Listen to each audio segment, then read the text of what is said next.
Kia ora, good morning and welcome to another day of lockdown. I'm Alicia Mackay and I'm coming to you live from my house straight into your house.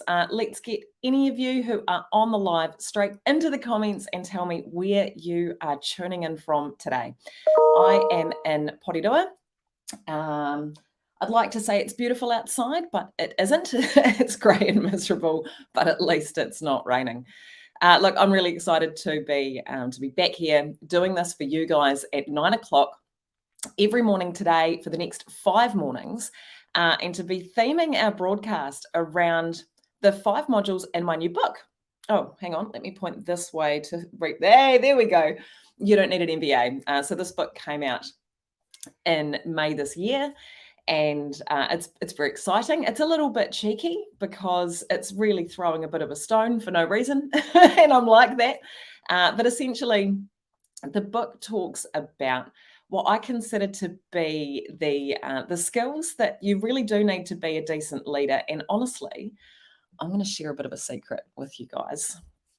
It's not even really about being a good leader. It's just being about a good person, but I had to put the word leadership on there to sell the books. I know, you heard it here, right? It's not even about leadership because there aren't many attributes that a good leader requires that a good person doesn't. I know. So it really is about the things that you need to survive in a world that's gone a bit mad, and to feel like you're making meaningful progress, even as your context continues to be really tricky. And I think that especially now, we could do with a little bit of that. So I'm going to, over the next few days, today being the first of 5, walk through each of the modules in the book. And hopefully you're going to find that useful and interesting. And I never really had like a big ass launch for this book. Like we had a wee party at Unity Books a couple of weeks ago. And I sort of meant to do the whole online book launch thing, and I never really did it. And I sort of think this might actually be more useful. Like rather than having a party where you have to come along and be like, wow, you're so cool, Alicia. Instead, I'm just going to help kind of, what's the word? Translate for you what's in it without you even having to read it. So first of all, I've saved you $35. And second of all, this is a lot more useful, isn't it, than a celebration party. So look at that. You're welcome. So I can see that we've got a range of you coming in from Christchurch, my hometown, or Tautahi. Kia ora, good morning. Porirua Whitby just around the corner. Creepy. Do you think if I stuck my head out the window and hollered loud enough, you'd hear me? Now, to be clear, we are in the old Whitby, in the Bogan side. When we first moved to Wellington, we did actually live on the new side when we were renting before we bought a house, and we just didn't fit in there at all. We were much too Bogan for that neighbourhood with its perfectly manicured lawns and lovely big wide roads. So now we're here in a place that feels much more suitable for us. Sunny in Invercargill, nice to have you back, Rachel. Welcome back to the broadcast. Oh, bright sunny Auckland. Yes, okay. Yeah, rub it in. Okay, thank you. Cloudy Upper Hutt, sunny Marlborough. Oh, there's the place to be for lockdown, Sue. That's where we should all be. Oh, Canberra, you are up bright and early this morning. Fantastic. All right, it is lovely to have you all with me, and I'm really excited to be able to do this for you this morning. Now, flexibility is what I want to talk to you about today. There's 5 in the book, 5 modules, and they cover what I think are the skills that we don't necessarily get taught. And why I think that's problematic is, here's my observation. So I worked as a consultant for quite a long time. Not like a long time. I'm clearly quite young, 21 here. But I worked as a consultant, and what that meant and why that was useful was that I worked with lots of different leadership teams and organisations all over the place. And what the consultants on the live will know is that what that's really cool for is you get a big breadth in a short space of time, and you start to see patterns and themes and trends, right? So what are the problems everyone's facing? Because you go in to work with an organisation and they describe their problems to you and they're like, oh, it's different here. It's hard here. We've got these unique settings. And after a while, you kind of start going, I'm seeing these same problems everywhere. But one thing I observed quite early on from a leadership standpoint, the people at the top, was that there seemed to be a bit of a mismatch between the development trajectory that we take people on and what people actually need, right? So the classic trajectory is that you finish uni or wherever you've come from and you start a job. And the job you're doing is all about your expertise from an operational or a technical standpoint, right? So you're a really good policy person or engineer, statistician, salesperson, whatever your trade is, you're really good at that. And you get training and support to help you be better at that. And that's great. And if you're good at that for long enough, you'll be promoted. Now, what we're not great at, particularly across New Zealand and Australia, is offering a career path that enables you to just be better and better at your thing, right? So promotion and career advancement in most cases tends to be synonymous with people management, right? So if you're really good at doing the thing, if you'd like to earn more money and have more responsibility, you eventually become a person who looks after other people doing that thing, right? So if you're really good at your job for long enough, you become a people manager. And then you get a little bit of support with things around people management and some kind of general management stuff, running a budget, managing your time, that kind of thing. If that all goes well and you can manage to juggle your own work and other people's work, and that shouldn't be how it is, but that tends to be what happens, is people take on other people and they work more hours because they're still trying to do their real work and manage people, right? And those managers because they're taking their work home, they're sending emails after hours, they're a little bit micromanagey with their people and they're a bit frustrated. They talk about HR and people issues being the thing that takes up too much of their time, despite that being their job. If that goes well, eventually people are promoted into senior leadership roles, whether that's business unit management, group management, or that kind of C-suite, tier 2 kind of thing, right? Now, at that point, what nobody warns you about is the rug kind of gets pulled out from under you. Yeah, because you've spent your career being incentivized and rewarded for being a really, really good at your job person, right? The best engineer, the best statistician, the best policy person. You've developed a little people management stuff, but now what we're asking of you is a whole nother set of things, and nobody warned you this was coming. So now your job at that point in your career is to set big picture direction and to make really good decisions while things go mad, and to lead organizational change, and to take people on a journey, and to solve big picture problems. Now, nobody warns you this is coming, but all of a sudden that's your job, and you haven't been prepared for it, right? Because we've got a mismatch. We didn't give you those skills. In fact, not only did we not give them to you, we kind of treated them like they were inherent, like you'd just have them. And now it feels a bit too late, doesn't it? Right? So you're a senior person now, and the idea of putting your hand up and going, I don't know how to make good decisions, that would be ridiculous. Right? So everyone just wings it, and they're all just floating around, and no one's ever gone, actually, decision making and judgment, those aren't personality traits, they're learned skills, right? Flexibility in the face of change, not a personality trait, learned skill.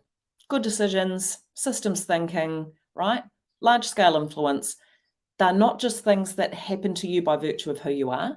Those are things you need to learn. But no one's told you that. And now you're like, well, shit, I've just got to wing it, right? And so one thing I learned really early in my career, which is it's either good or it's either a bit disappointing, is that nobody knows what they're doing, which is quite freeing, actually. So, I was all of 22 years old and working with, politicians and senior managers and people across local government and regional government and central government.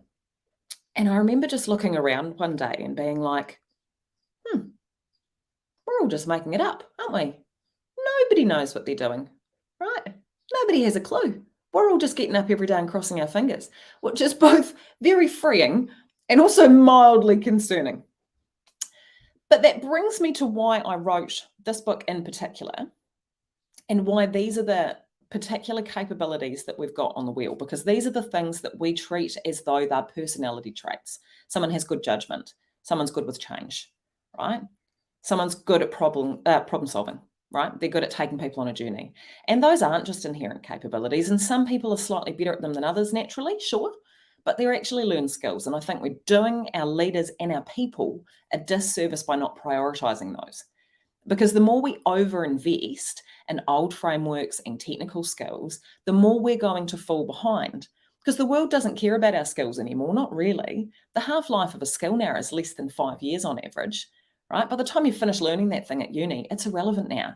And it's not going to help you to be the best at your thing and have the best business model if we have a pandemic that makes your business model irrelevant, or all of a sudden we've got a legislative change that blows us out of the water, or a new competitor that arrives out of nowhere, right?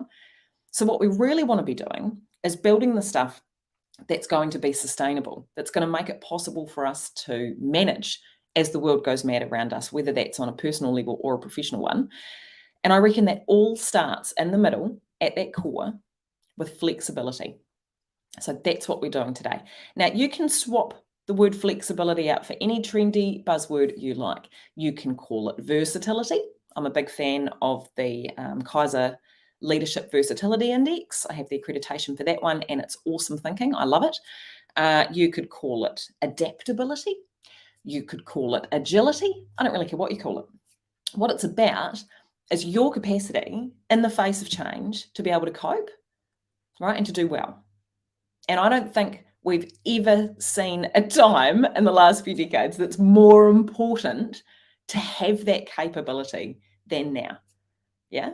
But these are learned skills. If you find yourself going, when the world goes mad, hey, it's not your fault. There's nothing wrong with you. Just means there's a few new things you need to learn, right? And I think that it sits at the core, right?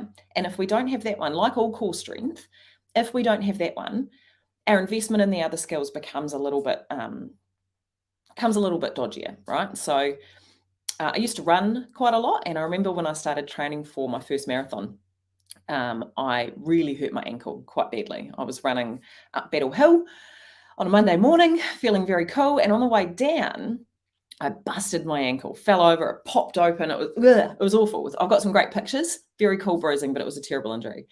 And I went to the physio as part of my rehab to fix my ankle. And she said to me, and I've never forgotten it, she said, Alicia, I know you fell over and that's why you hurt your ankle, but if it wasn't that, it was going to be something else because you have no core strength. And I would like to blame my 3 children for that, but I'm not sure if that's accurate. She said, you got no core strength. So if it wasn't your ankle, it was going to be your knee or your hip or your other ankle at some point, right? Because you don't have enough holding it together. And if you keep doing the kind of Ks you're doing and you don't build that strength, you're going to get hurt. And so that was when I learned that actually, for my body at least, if I wanted to be able to run long distance, I needed to have a much stronger core to power everything from. And now when I do run or I do train for an event, that's where I start, is getting back in the gym and making sure I have strong core. And I think that's exactly what applies when it comes to thinking about how we lead at work or how we lead at home or in our family or community, right? If we don't have a strong core, the rest of it's kind of a bit of a house of cards, isn't it? Because as soon as something massive changes, it all falls over. It doesn't matter how good our decision-making was or how on board with us people were, because we can't adapt, right? We can't keep up. So here's a bit of a side track for you that you might find interesting. If you're in local government, by the way, feel free to contribute in the comments. So I started my career in local government and I was a policy person, and that meant reviewing policies. Shocker. But I worked in quite a small council, and what that means is that the policy people, it's not so much a policy team as, a policy couple of people. They've got a really broad spectrum of things that they need to do. And so I was in charge with reviewing a whole lot of policies that I'd, in subject matter areas I'd never come across, but that's cool. That's how it works in a small council. And it also means that the roads manager is a very busy man, a very busy man with a very big roading network to look after, who doesn't have a lot of time for policy people and their crap. And so I was very aware that when I came to review the roads policies and I was sitting in front of the roads manager, that I didn't have a lot of buy-in from him about the importance of this, and I had to do a good job of it. And so I was reviewing the road reserve policy quite early on.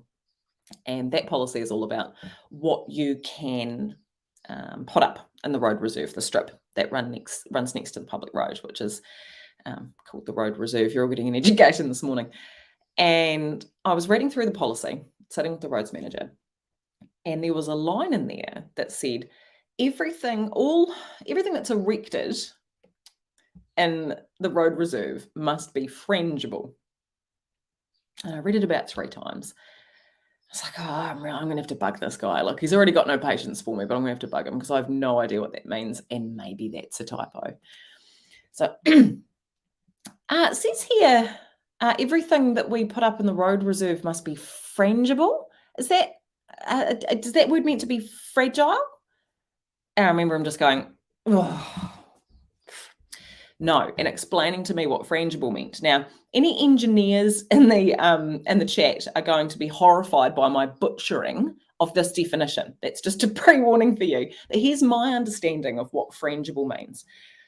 For something to be frangible, the essence is if you hit it with your car, it will fall over rather than standing strong and killing you, right? So if you're a letterbox in the road reserve, if you're putting a letterbox up in the road reserve, you couldn't put up a brick one or a stone one, because if a car was to hit that at high speed, the odds are that the car and the person inside it would get quite damaged, right? You have to use like a wooden pole. That's why you see all the letterboxes on the state highway have wooden poles, because if a car barrels into it because there's been an accident, then the letterbox will topple over and the car and the person in it will be fine, right? Haven't seen any corrections in the comments yet for my definition of the word frangible, so I'm looking forward to that. And I think there's something to be said for being frangible in the world, right? Which is that, you know what, everything might turn to shit. You might have an accident. But if in that case, if everything around you breaks, you're still okay, right? So you can lose your job, you can lose this project, right? You can lose your house, you can lose your relationship. You can have something go terribly wrong at work, but you're still okay. It's not going to break you. Does that make sense? What we want is to develop our capacity for managing disaster and know that while everything around us might break, we're okay. And if we've got that skill, we become not bulletproof, but not far off it. Because there is a very special kind of confidence that comes with knowing that the world can't get you, right? You're okay. No matter what happens, you're okay. And with that faith, there's not a lot that isn't possible, and it changes the way that you assess risk, and it changes the way that you approach projects, and it changes what you're willing to do and to put yourself out there for. Because you know that worst case scenario, everything else is stuffed, but you're all right. So I think we could all do with being, I mean, this is a terrible extended analogy now, isn't it? But a bit more like, oh, are you the letterbox? No, you're not the letterbox. You're the person driving the car. All right, we have to stop that now. We have to stop my extended metaphor. All right, so flexibility is all about your capability to cope with change. And I reckon there's 3 things in it. There are 3 key things that can help you to be a more flexible person or a more flexible leader. And the first one is about awareness, because you can't work with what you can't see. Now, the reason awareness is so important in a leadership context sits with both types of awareness. That's both internal awareness and external. And what's funny about that is that having one of those varieties of awareness doesn't mean you necessarily have the other one, right? So what the data tells us is that you can be a really self-aware person, but have your head in the bloody clouds and have no idea what's going on out there. Or conversely, you can have a lot of external awareness, strong relationships, be really aware about what's going on in your industry and the world, but be completely blind to what an asshole you are, right? So the 2 don't necessarily live together, but we need both of them in order to become truly flexible. Because you can't work with what you can't see, right? And from an internal awareness perspective, that actually gets harder as you age, right? And as you get promoted and as you move through your life. So while we develop more emotional maturity and we develop the part of our brain that's capable of that kind of introspection and executive function, it actually becomes more difficult for us to have it. And the reason for that tends to be, particularly in a career sense, that if you've been doing a really good job and you've been rewarded for the kind of work that you're doing, right, and you're getting good feedback, you increase your confidence in your abilities, which is great, right? We've just talked about that. It's awesome. It's great to have a lot of confidence in yourself, except that you can start to become quite blind to your own blind spots. Yeah, you're not aware of them because you're thinking, actually, I must make quite good decisions. I'm doing quite well. This is working for me. Now, at the same time that that's happening, if you're being promoted or you've assumed positions of responsibility in your community, or you've got kids, you lead a family now, You're also in an environment where the people around you are less likely to give you honest and constructive feedback on how you're going, because it no longer serves them to do that. So the same people that would be quite happy to point out your errors or give you a bit of a back on track when you were colleagues or peers are significantly less likely to do that once you're their boss, which makes sense, right? Because that's career limiting potentially. And so you wind up in this little echo chamber where if you think you're quite good and nobody else is telling you otherwise, well, how could you possibly stay aware of your own bullshit? It gets really hard. And so that's why internal awareness or self-awareness isn't something that we can just assume we've got or that we can assume we keep.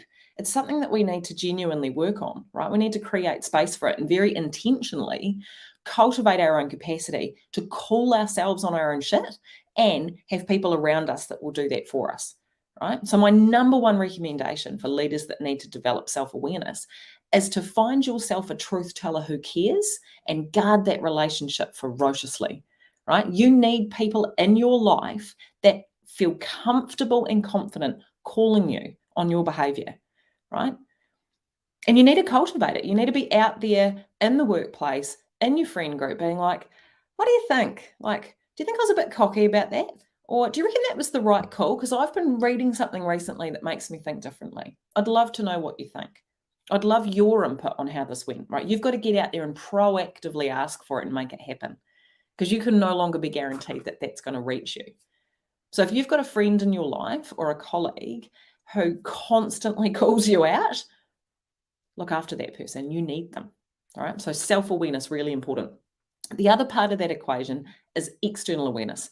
And hey, if you've got a truth teller who cares that while I'm talking, you're going, oh, yeah, I know who mine is. You should absolutely tag them in the comments for this so that they know that they are your port of call for being called on their bullshit. I'm going to call out to Callum Valentine if you're on the live.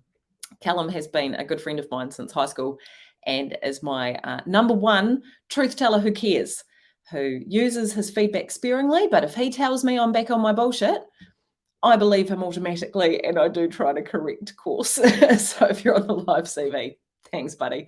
And if you've got someone that you can tag in the comments as being your truth teller who cares, tag them in. So self-awareness, we need to cultivate that. External awareness is also really important because, snow melts from the edges. And what tends to happen is we get something like, pandemic or whatever. And all of a sudden, all of the people come out with all of this wonderful clarity of hindsight, don't they? And they're like, oh, it was all very obvious. You could see it coming. The property bubble was coming. The economic crisis was coming. The pandemic was obvious. Bill Gates called it 10 years ago. And everybody's very clever in hindsight, which is all well and good. But actually, big change, while it feels very sudden, it doesn't tend to be as sudden as we make it. And that's what our lovely hindsight people are telling us. So what we want to be is as connected as possible to what's going on out there. And on a really basic level, that means, read the news, read your industry magazines, get on LinkedIn, go to conferences, have conversations with people. But it's actually a little bit more than that, because if you're in your own little insular version of what's happening, particularly at industry conferences, which are awesome, they're so cool. I love going to them. I love speaking at them. But if you're all sitting there with the same kind of ideas about what's going on in the world from the same perspective, that can be damaging too.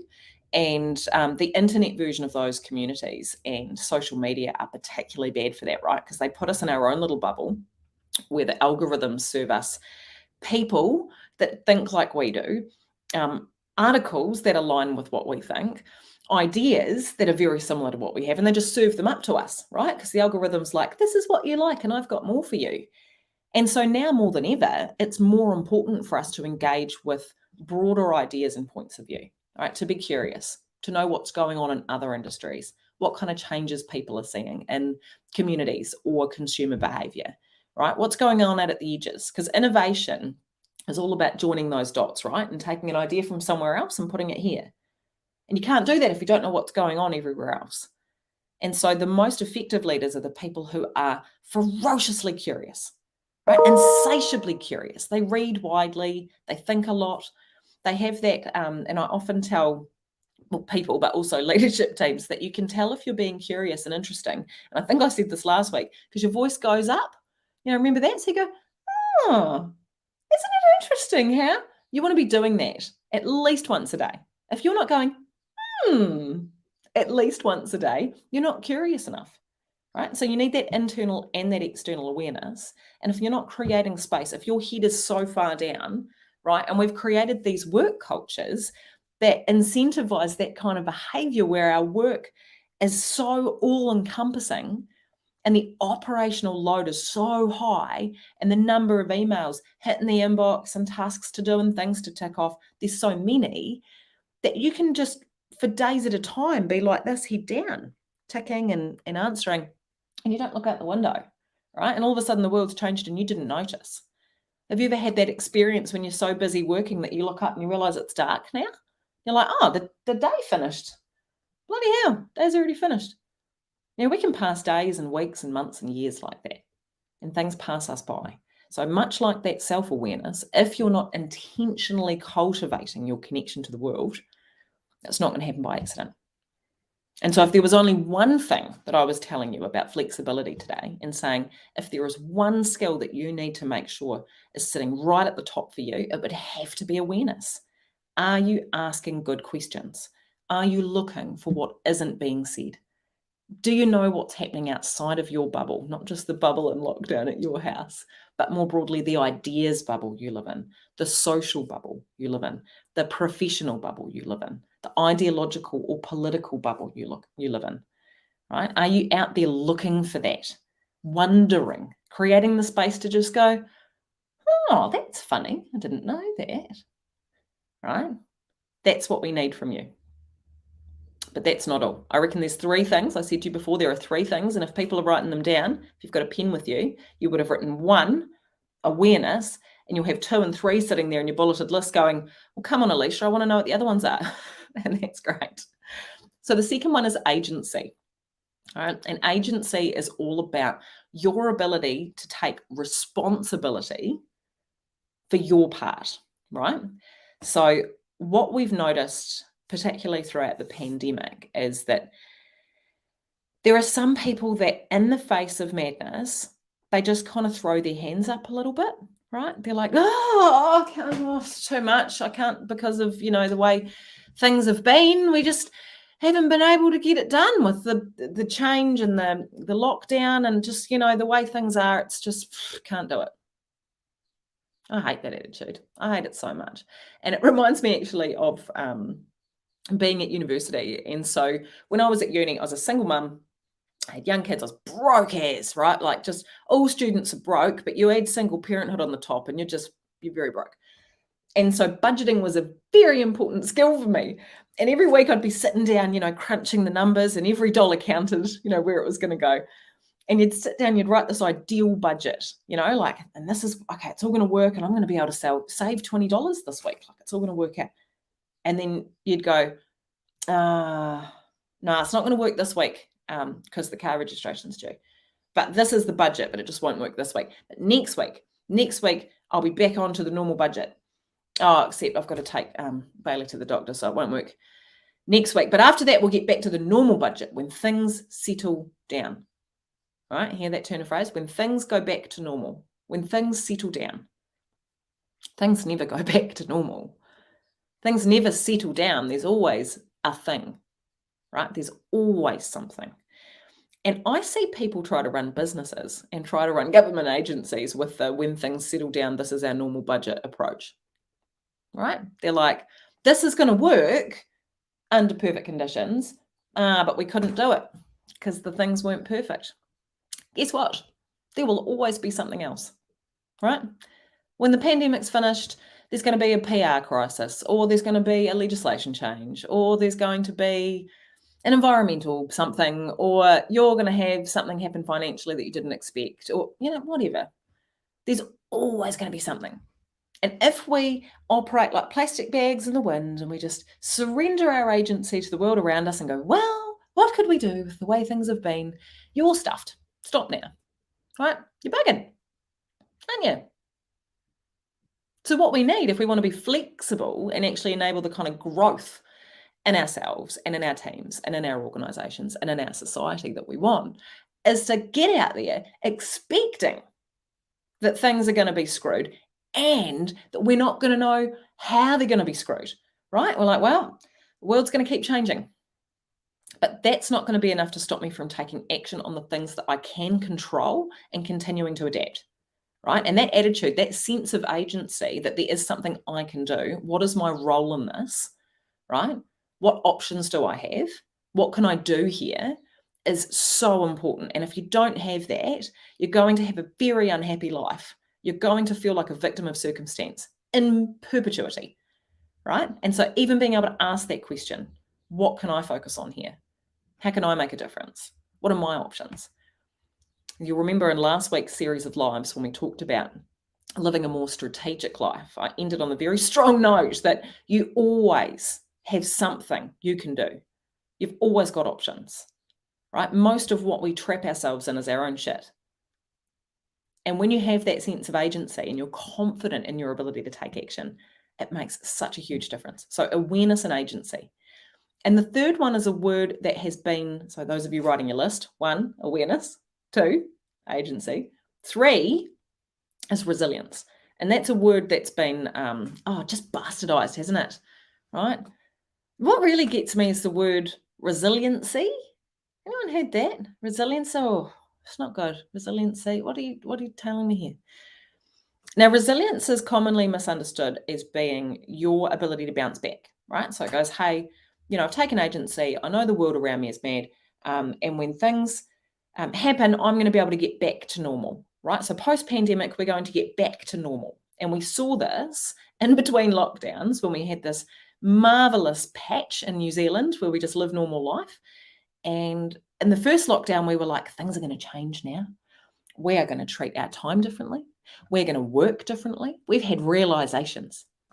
And within a few weeks of being out, we're just back on the train, wasting our time in shitty meetings, doing the same old thing, right? We just went back to normal because we like it, right? It's comforting. We are creatures that value familiarity. And when we've lived in absolute ambiguity, it's too much, the idea of creating transformative change when we've got change fatigue. So we just creep our way back to normal. Now that sucks, right? Our goal for resilience cannot be to get back to where we were. It has got to be better because of what's happened, right? Resilience is more like the post-traumatic growth version, I reckon. It's the anti-fragile. Nicholas Taleb writes in Anti-Fragile that the opposite of fragile isn't strong, it's anti-fragile. It's a system that benefits from disorder, right? And when you run a business or a life or a team or an organization that does well because of change, not in spite of it, that's when you're onto a winner, right? That's when you're asking questions like, what's the opportunity here? How can we be better for this? How can we grow through this? What is this highlighted for us? What does it cast a light on that we need to change, right? And so resilience, I think, for a flexible person or a flexible leader is about your ability to tell a better story, right? To check yourself when you hear yourself telling a shit one and to tell a better one. And here's why this is important. And it's the final thing I'm going to tell you today. The reason it's important for you to tell a better story is not because you need to be like positive, rah, rah, everything's great. Because I'm not saying that. A lot of things are very shit. Shit things happen. You lose stuff. People get sick and people die, right? Awful things happen all the time. I'm not saying everything's positive because it isn't. But those things are happening anyway, right? That terrible stuff that's going on, whether you tell a decent story about it and grow from it or whether you don't, it's happening, right? You don't have control over that bit. The stuff happening, not under your control. What you do have control over is your response. And if your response is to find meaning and value and growth in everything tricky that comes your way, then you're going to be all right. All right. So I'm not saying dress things up as positive when they're not, but you do get to choose what story you tell about it. And we're pretty good at doing that in hindsight, right? We can do it retrospectively. We can be like, oh, I'm really glad for that terrible divorce. I'm really glad I lost that job because if it wasn't for that 5 or 10 years ago, I wouldn't be the person I am now. We're good at doing it for that, right? And we're good at doing it going forward too. We can be like, oh, it's going to be hard, but I want to get that degree or I want to achieve this goal. So I'm willing to have this sacrifice. But we suck at cultivating that resilient perspective in the moment. We're really bad at doing it in the present because we're all fueled by stress and danger and emotions and panic, and we're like, bah! Right? And so what we want to be able to do is to take a stock and just write down, okay, but if I was writing a different newspaper headline for this, what are 5 better headlines? What's a story I could tell myself? And I don't believe it yet, but I'm just going to write it down because I might as well. Yeah? At my dinner table every night, we play best part, worst part. And a few years ago, we added best part about the worst part onto that. So every night you've got to say the best part of my day was, the worst part of my day was, and the best part about the worst part. And that's all about finding that opportunity in it, right? Not dressing it up as positivity that it wasn't. It's not always easy to find it, but stretching our brain in that direction, right? And so in the comments, what are the 3 components of flexibility? Being a flexible person or a flexible leader? I walked us through 3 specific things that I think are really important this morning in your mini Not an MBA. And I would love to see who was listening and can tell me what all 3 are. Now, I'm going to be back here the next 4 mornings. Tomorrow, we are talking about the first skill up the top there in that wheel, which is all about decision making. It's all about how you think. And I'm really passionate about this one as a policy person, but also just as a person, because I think that we treat that one as so inherent, like, oh, I make good decisions, but most people haven't been taught how. And I love having this conversation. Bam! Awareness, agency, resilience. You guys rock. You've absolutely nailed that. 3 components of flexibility: awareness, agency, and resilience. Well done, team. All right, I'm going to be back here tomorrow talking to you guys at 9 o'clock about how to make better decisions, how to set direction in a world that feels directionless. I hope today was useful for you in thinking about how to be more flexible. Make sure that you join me in the morning. Please share in the comments as we're closing what your nugget of wisdom was today. What is the number one thing that you're going to take away with you? By writing that down, you're significantly more likely to remember it, to tell someone else, and to see an opportunity to use it today. So whether that was finding a truth teller who cares, or changing your response, looking for opportunities and growth, right? Being more curious, whatever that is, pop that in the comments so that you can see it, other people can see it, and your little brain is like, oh, that meant something to me. I might go and use it.